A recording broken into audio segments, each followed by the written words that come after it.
Hello everybody, hope this video finds you guys well. My name is Jose, I'm with Briso Metal Constructors, and today I'm going to show you guys how to lay out a 40 by 80 by 12 metal building. What we're going to focus on today are going to be the trusses. So if you guys can see here, this is our 40 by 80 layout. It's 40 wide by 80 long on a 312 pitch. Before we get too carried away here, we're going to notice that it's 12 feet tall and the pitch is 312.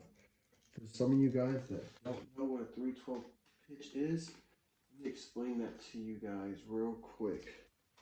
So what 312 means is that for every 12 inches, the roof is going to rise 3 inches. And that's our slope, right? So pretty much in every foot, it's going to rise 3 inches, okay? That's very important to know on your metal buildings, because the last thing you want to do is put the wrong size roof on there, and it just teaches that way, keeps you guys sharp.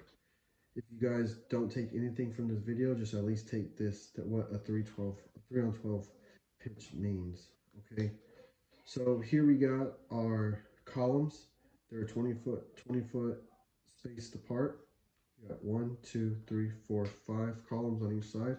So we're gonna need to make a total of 5 trusses. Okay, and if you guys don't know what that is, the trusses are gonna go from here, there, right there, right there, right there.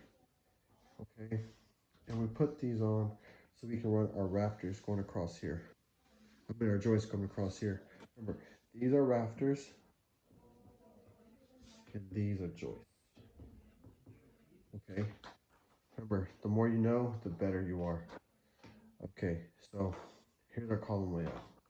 Okay, so we're gonna need to make a truss that's 40 foot long on the 312 pitch, right? So that's what we're gonna talk about today. So the way we do that is, so essentially we're gonna end up building this 40 foot, 12 feet tall, and right here our truss measurement is 20 foot 7 and 3/8. That's how long that is. So I'm gonna show you guys how we got there, right? So if you guys remember the Pythagorean theorem states that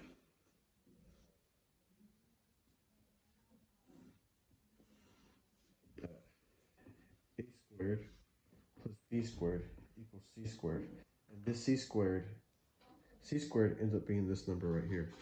So we know right here, because it's 40 feet long, the distance from the edge of our steel to the middle of our steel is 20 feet.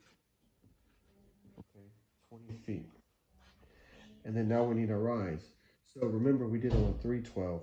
So remember how we talked about how on every 12 inches it's going to go up 3 inches. So since it's going 20 feet, that'd be 240 inches, but we'll just consider that in feet. You're going to do 20 feet. No, you're going to do 20 times 3, which gives you 60 inches.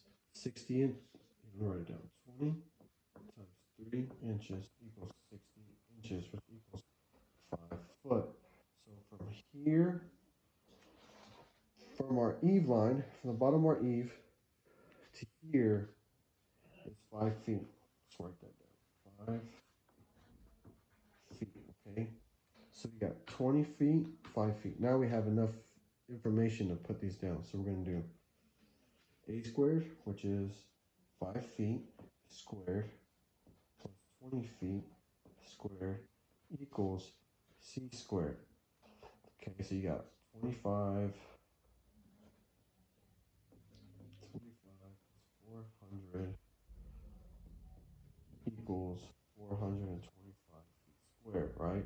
Now we have to find the square root of 425 feet squared, and that is 20 foot 7 and 3/8. And that gives you this measurement here, okay? So that's pretty simple to do. It's not very hard. There's also an app that I can link here in the description to show you guys how to do that.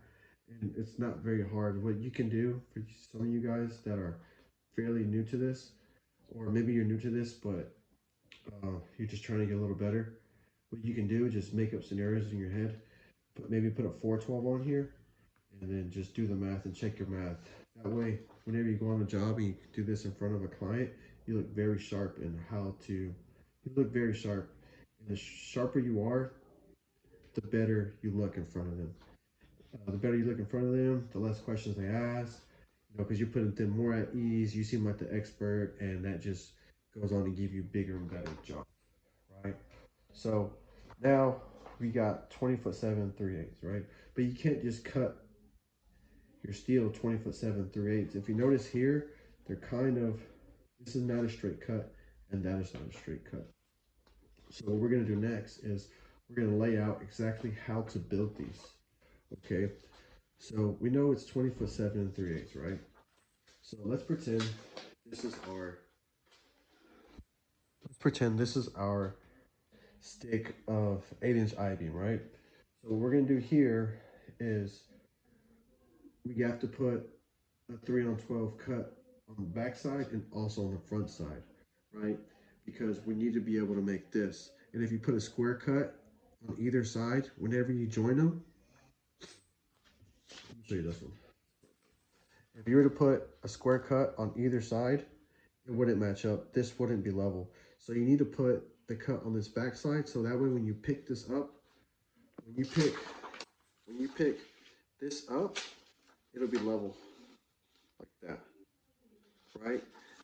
So that's why you put those cuts on. So you can do the math, and if you do the math, a 3 on 12 pitch on 8 inches is 2 inches. So you measure, you make a, go from the factory in, measure 2 inches, put a mark, and then you write, and then you make a mark with your soapstone from here to there, boom, right? And then pick the cross, put the square across the top, and then you don't need the bottom because it's already there. And you're gonna measure 20 foot 7 3/8 from this point to that point, from this point to that point. And if you did this right, then this should come out right too. So you're gonna make a mark here, make a mark there, cut it. I prefer to cut these with a not a matago, but with a bandsaw.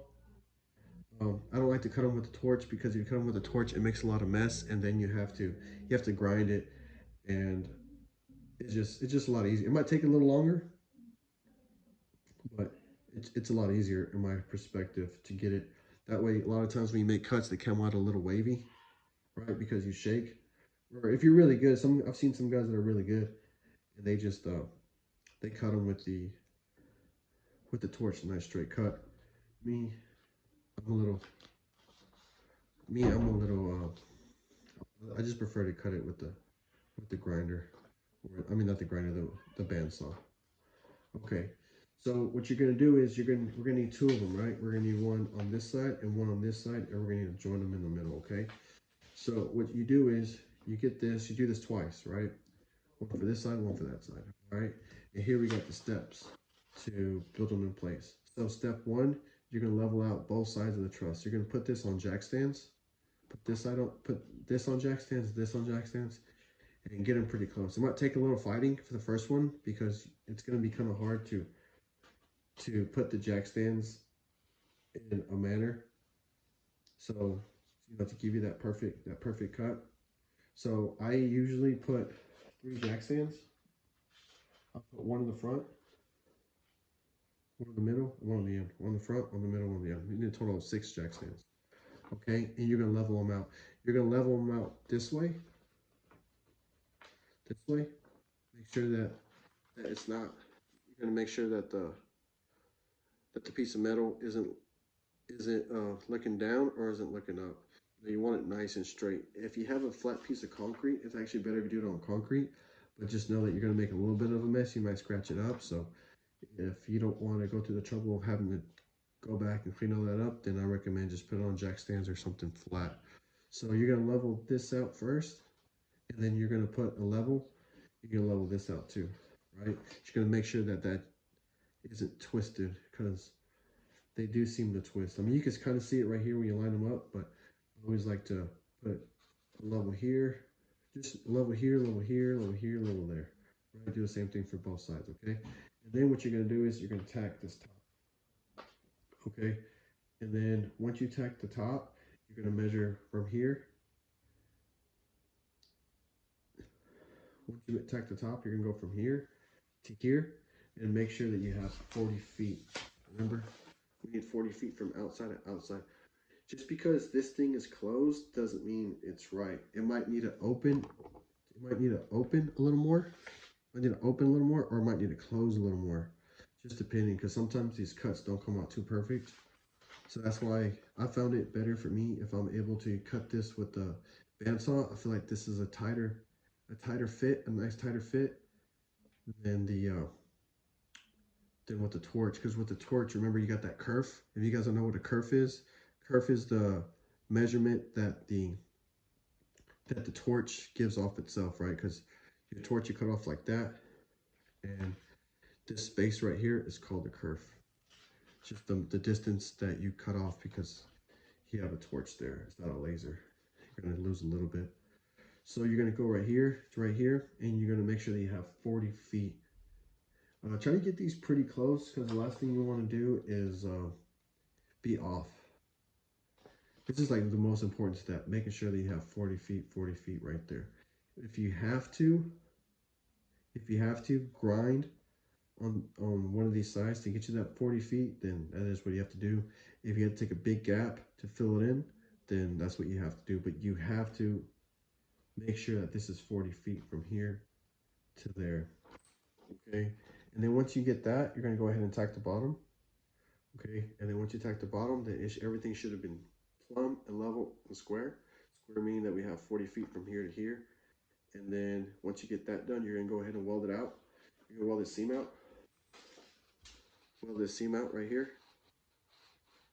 Make sure it's nice and welded with some 7018. And once you get that welded out, what we like to do is we like to put a piece of plate right here, going across like that. You're gonna weld this up nice and tight, nice and tight. You put like I don't know, a 1/4 inch fillet weld in it. Put a nice 1/4 inch fillet weld, give it some meat.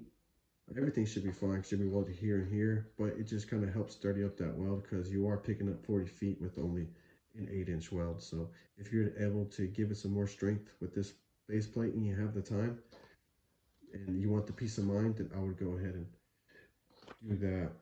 That gives it some more reinforcement. And since we're gonna do, this is how you do it. And remember guys, this is how you build and lay out a rafter. So this is a 40 by 80, and we're gonna have to make this 5 times. I know it's a lot, guys. If you guys have any questions, write them down in the comments below. I'd love to help you guys out. I remember I didn't have anybody showing me this, so all this I kind of had to teach myself. And after building so many buildings, I'm able to do this by in my sleep now. So it just gets easier. Sometimes with all the math going on over here, it gets a little complicated. And just don't stress. It's easy once you guys get the hang of it. It's very easy. So remember, this is Jose with Briso Metal Constructors, and